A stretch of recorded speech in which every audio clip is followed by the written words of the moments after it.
porque um novo estudo tem chamado bastante a atenção sobre segredos das placas tectônicas, como vimos há alguns dias aqui no Olhar Digital News. Acontece que os cientistas estão em alerta, já que ter uma novidade sobre essas formações na Terra pode também gerar novidades sobre terremotos e eventos vulcânicos, por exemplo. Acompanhe a reportagem.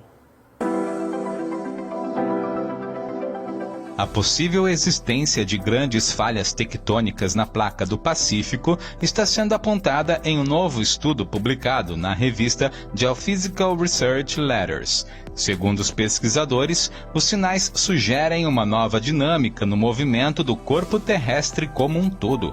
Embora essas descobertas ainda precisem de validação por meio de pesquisas adicionais, elas indicam uma possível reviravolta na geologia atual.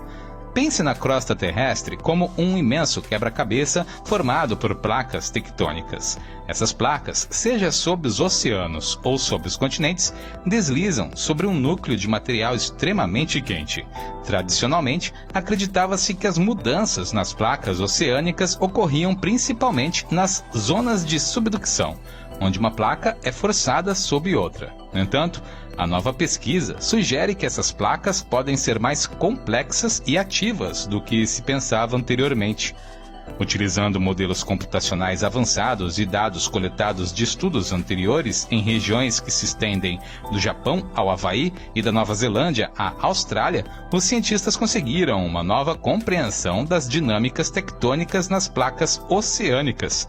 Diante disso, uma certa atenção inicial se volta para novos indicadores que podem explicar a ocorrência de terremotos e vulcões nessas áreas, em especial no chamado Anel de Fogo, região onde está o Oceano Pacífico.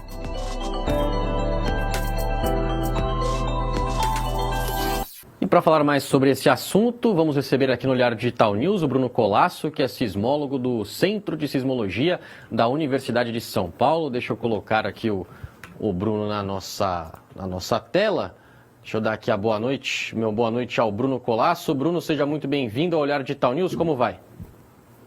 Boa noite. Tudo certo, Bruno. Beleza. Maravilha. Bom, vamos então entender melhor esse assunto que quando a gente subiu no nosso site gerou muita repercussão, o pessoal se interessou bastante, ficou com mais dúvidas, então a gente aproveita esse espaço aqui para tirar todas essas dúvidas. Então vou começar também com uma pergunta um pouco mais geral para você, Bruno. O que nós temos de concreto sobre a teoria das placas tectônicas e quais são as principais dúvidas da ciência sobre esse tema? As placas tectônicas, de um modo geral, assim, o próprio interior do nosso planeta é uma área da ciência muito recente do conhecimento, tá? Então, essa teoria foi proposta em 1915, foi ontem praticamente. Então, comparado com com as demais áreas da ciência, então, é um conhecimento muito recente, muito porque é muito difícil, né, a gente estudar o interior do planeta. A gente conhece mais sobre o universo do que os outros planetas, do que o nosso próprio planeta aqui. É muito difícil a gente olhar para dentro, a gente não consegue perfurar, nem coisas do tipo. Por exemplo, o furo mais profundo que existe no planeta chegou a 13 quilômetros, o raio da Terra é de 3.400. Então, a gente tem uma dificuldade muito grande de conhecer o interior da Terra, tá? Então, o cara que propôs essa teoria, o Alfred Wegener, foi um alemão, ele era meteorologista, dentre outras coisas, morreu sem conseguir ver o resultado da sua pesquisa. O que ele fez? Um belo dia ele estava na biblioteca da faculdade dele e descobriu lá num trabalho que existiam fósseis de animais, tanto em um continente, por exemplo, no Brasil e na África, mas em nenhum lugar do mundo. Como que esse bichinho saiu da África para o Brasil, ou vice-versa, né? Esse cara atravessou o Oceano Atlântico? Como é que ele fez isso? Então, aí que deu um estalo nele, e ele se ligou que talvez os continentes, uma vez, remotamente, né, no passado da Terra, os continentes estivessem juntos. E, dentre outras coisas, ele foi tentando provar isso, e os pares dele, principalmente os geólogos americanos, não conseguiam, duvidavam dele, certo? Porque, muito bem, vamos dizer então que você está certo. Então, que força é capaz de mover esses continentes? E aí ele não sabia responder. E essa pergunta, né, só foi respondida em 1950, né, com o advento depois da Segunda Guerra Mundial. Então, a gente conhece muito pouco sobre a deriva continental e sobre as placas tectônicas. É um objeto da ciência, um objeto de estudo muito difícil de ser estudado pela magnitude, pela força comunal, né, descomunal que está associada a esses movimentos. Então, a gente sabe que o nosso planeta, a superfície da Terra está dividida e tem em placas, tá? São onde a gente pisa, isso é uma parte mais grossa, vamos dizer assim, uma casca da Terra. Isso aí tá meio que flutuando sobre uma coisa mais pastosa, que é o manto terrestre, que eu comparo sempre quando vou explicar com... Você viu aquele chocolate Ferrero Rocher, por exemplo? Ele tem uma casquinha mais dura, que seria a crosta terrestre, aquela parte de dentro mais brigadeiro, mais Nutella ali, seria o manto da Terra. Isso é uma alusão que eu faço assim para tentar explicar melhor como as camadas da Terra existem, né? Então é mais ou menos isso aí. A gente tem uma crosta que está flutuando no manto, né, de magma, uma coisa mais pastosa assim. E essas forças são descomunais, né? E a gente só conseguiu provar isso depois de 1950, que esse manto da Terra, existe uma convecção do manto, mais parecido com quando a gente tem um líquido numa panela de pressão, né? Então o interior da Terra é quente, ele esquenta esse material, o material quente sobe, começa a arrastar essas cicatrizes, né, essa superfície da Terra, e as placas, né, começam a se movimentar por essa troca de calor. Então o interior é quente, ele esquenta, esse material sobe, arrasta os continentes, ele se esfria e o material desce e fica nesse ciclo. E é mais ou menos isso que a gente conhece aí das placas tectônicas, de um modo geral mais simples aí para a gente entender. Não, e essa comparação com o chocolate é boa porque ainda tem uma velazinha dentro que pode ser o núcleo da Terra, né? Então... Exatamente isso, é a parte preferida minha também. É a melhor. Mas nós tivemos uma aula aqui, é muito interessante, eu não sabia que era uma teoria tão recente, né? Estudos tão recentes, a gente pega outros estudos, outras teorias aí, até sobre o universo mesmo, como você bem disse, que tem séculos aí de existência, e essa realmente é uma área ainda muito, muito nova, acho que isso explica aí algumas dessas dúvidas, né? E agora até... Falando sobre essa pesquisa, né, que a gente acabou de mostrar, que essa pesquisa, né, que a gente trouxe nessa reportagem traz de novidade exatamente? Pode mudar algo, né, sobre a teoria das placas tectônicas que você acabou de explicar?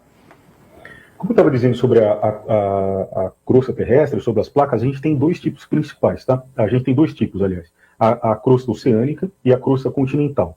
A crosta continental, onde o Brasil está inserido, por exemplo, né? É uma crosta aí que ela é um pouco mais grossa, ela chega aí até perto de 40 quilômetros de espessura, tá? E a crosta oceânica tem aí por volta de 8 quilômetros. Então, esses dois tipos de crosta, eles estão mais ou menos aí, fazem parte da superfície aí das chamadas placas tectônicas, que é formada por essa parte da crosta e mais um pedaço do manto terrestre, que então formam as chamadas... o nome técnico mais certo é placas litosféricas, porque elas complementam toda a litosfera da Terra, que é a parte da crosta e do manto superior. Então, essas placas, elas estão em constante movimento. E a gente já conhece que, por exemplo, no contato das placas, onde as placas são destruídas, que são as chamadas zonas de subducção, a gente tem uma aqui perto, no Chile, por exemplo, a placa de Nazca entra por debaixo da placa sul-americana, formando os Andes e tudo mais. Esse processo de uma placa entrar por debaixo da outra e ser destruída se chama processo de subducção. Nessas zonas aí a gente sabe que as placas elas se deformam, né? E então a gente conhecia que essa deformação das placas, principalmente das placas oceânicas, acontecem nas bordas das placas, principalmente nas zonas de subducção. O que esse estudo traz é que a placa oceânica, por exemplo, a gente acreditava que ela era totalmente rígida e que ia se deformar nas bordas.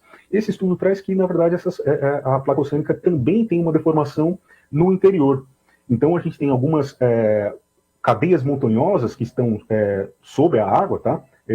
E essas cadeias montanhosas são zonas mais frágeis dessa placa oceânica, e são essas cadeias montanhosas que sofrem deformação. Por exemplo, um estiramento. Você muito provavelmente já brincou com um elástico, que você puxa uma borrachinha assim, e o meio vai se afinando. É mais ou menos isso que acontece aí, esse estudo mostra com essas chamados platôs aí, que são essas cadeias montanhosas que existem aí na crosta oceânica. Então, se a gente imaginar esse estudo específico sobre a placa do Pacífico, tá? Então, a gente tem as bordas do Oceano Pacífico, todas elas têm subducção, tanto aqui no Chile, na Indonésia, no Japão. Então, é como se a gente imaginasse, por exemplo, uma toalha de mesa. A gente tem uma toalha de mesa e a gente começasse a puxar as bordas dessa toalha de todos os lados. Então, a gente vai deformar essas bordas, onde seriam comparadas com as zonas de subducção, as placas estão descendo ali, a gente está puxando a placa para baixo, mas no meio dessa toalha, vamos imaginar assim, também existe uma deformidade, porque a placa, como se a toalha estivesse esticando ali no meio. E é isso que esse estudo traz, que as placas oceânicas, né, a crosta oceânica, está se deformando não só nas bordas, como antigamente era conhecido. Então a gente tem fragilidade da crosta oceânica, não só nas bordas. É isso que esse estudo traz. É muito interessante. É claro que esse é um processo muito lento, mas um processo como esse, ele pode trazer, né, ao longo do seu curso, maior atividade sísmica para a região. E existem tecnologias para fazer esse monitoramento constante, para ver se de repente não pode ter uma dor de cabeça a mais aí para regiões vizinhas? Isso não vai mudar o conhecimento da sismicidade, tá? Então, o número de terremotos que já aconteciam antes vai continuar acontecendo. O que muda é o nosso entendimento sobre isso. Então, agora a gente vai conseguir, ainda está um pouco controverso, tá? Esse estudo ainda está sendo debatido, mas isso poderia explicar causas, né? Por exemplo, nos prováveis tremores que acontecem no interior das placas, chamados tremores intraplacas, por exemplo. Tá? Então, esses tremores são muito difíceis de explicar. Os tremores mais fáceis de explicar acontecem nas bordas tectônicas, nas bordas das placas tectônicas. Esses tremores que acontecem no centro são mais difíceis de explicar, e isso poderia, né, essa nova descoberta aí poderia explicar esses tremores que acontecem no interior das placas. Perfeito. E até aproveitando a sua participação aqui, Bruno, queria repercutir uma matéria, está no site da USP, né, que contou com a sua análise.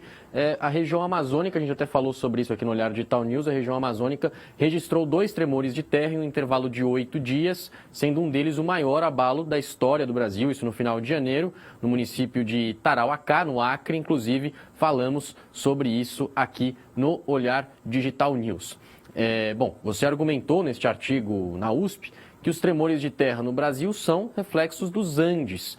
E um eventual aumento das atividades sísmicas por lá, um eventual aumento pode trazer preocupação por aqui? E o Brasil dispõe de tecnologias, por exemplo, de ponta para monitorar esses reflexos, esses tremores, e assim indicar os melhores caminhos preventivos para as nossas autoridades para evitar transtornos? O entendimento desses reflexos é o seguinte: muita gente, né, disse que é o maior sismo da história do Brasil e tudo mais. Esses terremotos que acontecem nos Andes, eles não são brasileiros. Eu sei, mas está no Acre. Aliás, que acontece no Acre, não são brasileiros. Mas está no Acre. Sim, mas eles são terremotos andinos, na verdade. Eles têm um mecanismo de formação iguais aos terremotos dos Andes. Eles são formados, né, eles são ocasionados, na verdade, pela placa de Nazca, que é a placa que existe ali no Oceano Pacífico, que entra por debaixo da placa sul-americana. Quando chega ali, essa placa ela vai mergulhando por debaixo da placa sul-americana, e quando chega ali no Acre, embaixo do Acre, ela já está a 600 km de profundidade. Então, apesar da magnitude alta, né, a gente está falando de 600 km, é uma profundidade imensa. Então, ele não vai causar nenhum problema na superfície. E esse mecanismo são característicos da sismicidade andina. Os sismos que acontecem no Brasil, os sismos brasileiros, eles têm profundidade de até 5 km, 10 km, que vão acontecer na crosta sobre o Brasil. Então, por isso que a gente tem que diferenciar, né, os tremores que acontecem ali sob o Acre com o resto do Brasil. Tremores acontecem no Brasil todas as semanas, magnitude 2 e 3. Então, o Brasil tem muitos terremotos, né, de magnitude pequena, que acabam não ocasionando nenhum problema, mas a gente não pode confundir esses mecanismos dos sismos brasileiros com os sismos do Acre. O Brasil possui uma rede sismográfica, a rede sismográfica brasileira, que conta com 120 estações espalhadas por todos os estados aí do nosso país, tá? E essa rede ela funciona 24 horas por dia, 7 dias por semana, e assim por diante, e a gente contribui com outras instituições internacionais. Esses dados são todos públicos, e a gente também recebe informação de redes internacionais aí para fazer nossas análises. Então, muitas pessoas que sentem tremores no Brasil procuram a gente e tudo mais, a gente tenta dar uma resposta rápida aí para a população. Maravilha, conversamos com Bruno Colasso, sismólogo do Centro de Sismologia da Universidade de São Paulo. Muito obrigado por essa aula nesta quarta-feira de cinzas. Boa noite para você. Boa noite, Bruno. Prazer falar com vocês. Maravilha, tivemos mais uma aula aqui, né, aqui no Olhar Digital News. Uma quarta-feira de cinzas pode ser um carinha de feriado para muita gente, mas aqui no Olhar Digital News tem muita ciência, tem muito debate, muito aprendizado sempre.